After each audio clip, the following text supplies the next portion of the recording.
si l'empereur incontesté des châteaux bordelais vous convoquait dans son immense domaine, non pas pour conclure une affaire ordinaire, mais pour remettre en question chaque conviction que vous portez au fond de vous? Imaginez Laurent Sinclair, PDG et héritier de la prestigieuse maison viticole Château de la Reine, dont la fortune dépasse les 100 millions d'euros, vous offrant une place au cœur même de son empire, alors que vous, Élise Rousseau, experte en œnologie reconnue pour révolutionner les procédés traditionnels des vins bordelais, défiez frontalement ces méthodes ancestrales. Cette histoire va vous révéler comment le pouvoir, la passion et l'amour peuvent se confronter dans le décor majestueux des vignobles français pour bouleverser à jamais deux vies. Au cœur du Médoc, entre les terres fertiles des appellations Margaux et Pauillac, s'élève le Château de la Reine. Ses pierres anciennes racontent des siècles d'histoire et ses vastes caves, tapissées de bouteilles classées Grand Cru, symbolisent le prestige d'une lignée qui impose le respect dans le monde vinicole. Laurent Sinclair, homme d'une quarantaine d'années, silhouette noble, regard perçant couleur d'ébène, incarne ce pouvoir discret mais indéniable. Vêtu de son costume Hermès parfaitement taillé, il dégage une aura aussi froide que fascinante, marquée par l'odeur subtile de son parfum Chanel bleu de Chanel. Matérialiste et perfectionniste, il règne sur ses châteaux comme un empereur,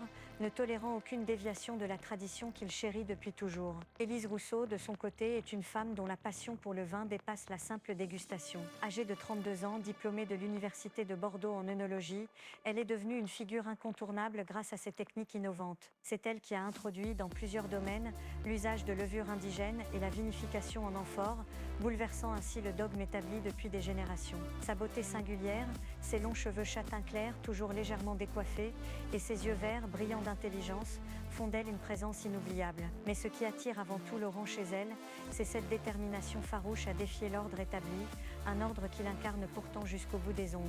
Le premier soir où il la rencontra dans les salons baroques du château, l'air chargé du parfum âcre du vieux bois, une tension palpable s'installa entre eux. Entre eux, le pouvoir affronta l'innovation. Mais elle ne savait pas que derrière le masque impassible de Laurent se cachaient des doutes plus profonds qu'elle n'aurait pu imaginer. Lors de leur première réunion officielle dans le bureau vitré surplombant les vignes, la confrontation fut immédiate. Laurent, placé derrière son bureau en acajou massif, l'accueillit d'un regard de glace. « Mademoiselle Rousseau, dit-il d'une voix posée mais ferme, vous êtes ici pour apprendre, pas pour imposer vos lubies modernes à une maison qui a survécu à 3 siècles grâce à une rigueur inébranlable. » Elle croisa les bras, ne cédant pas d'un pouce à l'autorité paternelle qui transpirait en lui. « Monsieur Sinclair, répondit-elle calmement, c'est justement cette rigueur qui étouffe la créativité. Le terroir bordelais a besoin d'un souffle nouveau, d'une main plus légère. Le domaine mérite plus que des méthodes figées dans le temps. » L'atmosphère se chargea d'électricité. Le vent qui traversait les fenêtres en arc leur apportait l'arôme des feuilles de vigne mûries, mais ce fut leur tension qui domina. Les enjeux dépassaient la simple réussite économique,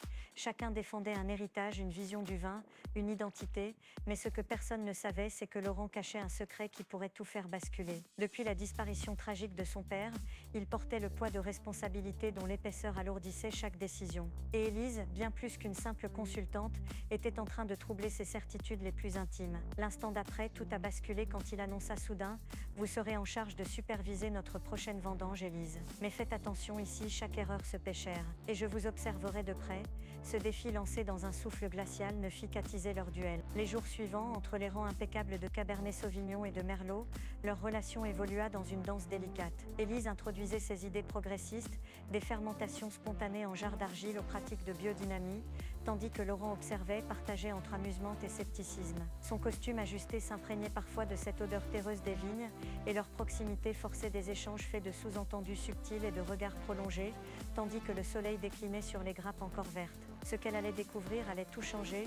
Un manuscrit ancien, caché dans le bureau de Laurent, révélait que la famille Sinclair avait autrefois adopté des méthodes similaires à celles qu'elle prônait, avant de les abandonner par peur des scandales et des échecs commerciaux. Une vérité qui dépassait les préjugés et ouvrait une porte vers une alliance inattendue, alors que le château s'apprêtait à unir ses forces avec un groupe de luxe français pour élargir son marché en Asie, un scandale éclata. Une lettre anonyme dénonçait des pratiques douteuses dans les certifications bio du domaine. Face à cette menace, Laurent n'eut d'autre choix que d'inviter Élise à travailler à ses côtés, non seulement comme experte, mais comme alliée dans cette tempête. Ils partagèrent alors un dîner intimiste aux chandelles dans la grande salle à manger, où les murs ornés de portraits d'ancêtres murmuraient leurs jugements silencieux. La tension devint irrépressible.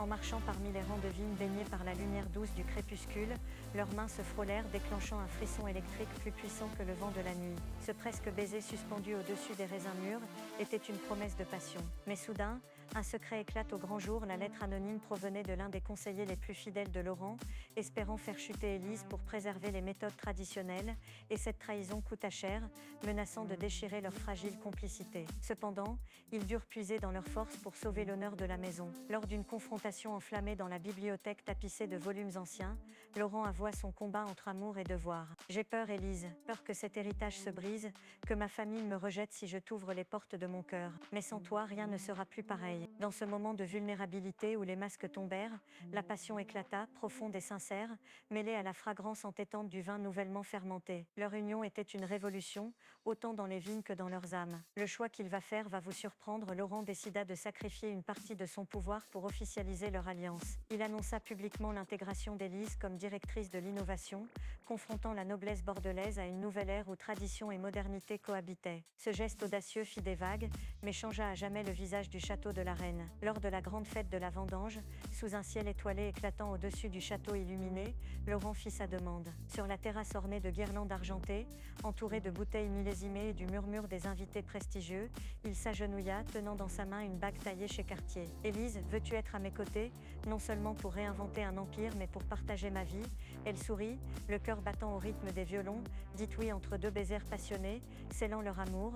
Cette histoire vous a-t-elle touché le cœur? Et vous, croyez-vous que l'amour peut vaincre tous les obstacles, même les plus enracinés? Imaginez-vous un instant dans ces vastes domaines bordelais, au crépuscule, où les traditions ancestrales rencontrent des rêves audacieux. Si ces histoires de passion et de pouvoir vous fascinent autant que moi, laissez un cœur rouge en commentaire pour partager votre avis. N'oubliez pas de vous abonner pour découvrir chaque jour des récits émouvants qui font vibrer les cœurs et éveillent les passions. Activez la cloche pour ne rater aucun secret de ces romances luxueuses. À très vite pour une nouvelle aventure au sommet du pouvoir et de l'amour.